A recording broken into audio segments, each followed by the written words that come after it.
আপনাদের সকলকে নমস্কার জানাই। আমি শ্রী রাজ জ্যোতিষী বিশ্বনাথ চক্রবর্তী।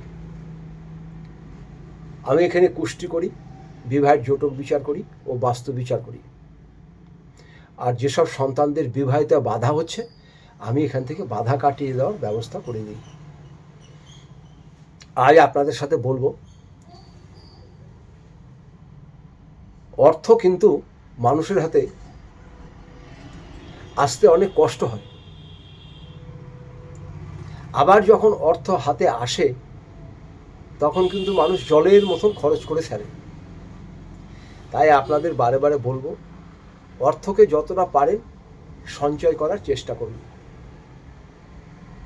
অযথা মোবাইল কেনা, গাড়ি কেনা, যেটা প্রয়োজন নেই সেটাই কেনা হচ্ছে।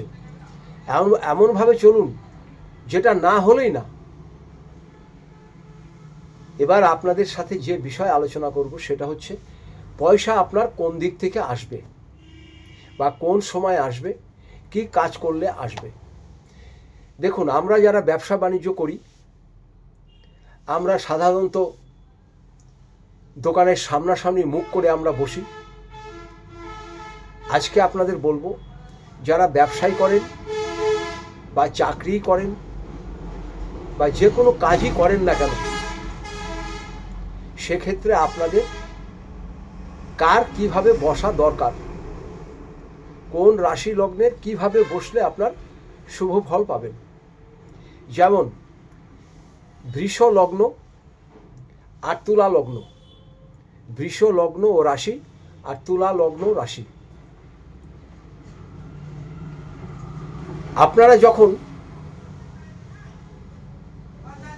দোকানে বসবেন বা কোথাও আপনারা যাবেন, দোকানে বসবেন বা কোথাও যখন যাবেন, প্রথমে আপনারা বাড়ি থেকে যখন পা বাড়াবেন, ডান পাটা আগে বের করবেন। ডান পাটা আগে বার করবেন। ডান পাটা হচ্ছে আমাদের দক্ষিণ দিকের পা, আর বাঁ পাটা হচ্ছে উত্তর দিকের পা। ডান পাটা আপনি আগে বার করবেন।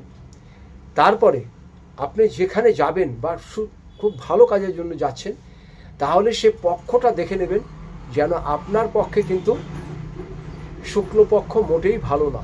আপনার পক্ষে শুক্লপক্ষ ভালো না, আপনার পক্ষে সবসময় কৃষ্ণপক্ষে ভালো। কৃষ্ণপক্ষ বলতে গেলে পূর্ণিমার পর থেকে অমাবস্যা পর্যন্ত এই যে 15টা দিন, এটাকে আমরা কৃষ্ণপক্ষ হিসাবে বিচার করে থাকি। তা তুলা লগ্ন আর বৃষ লগ্ন যারা আছেন, আপনার কৃষ্ণপক্ষে যে কোনো জটিল এবং যে কোনো ভালো কাজ করবেন, দেখবেন সেই কাজ আপনাদের হয়ে যাবে।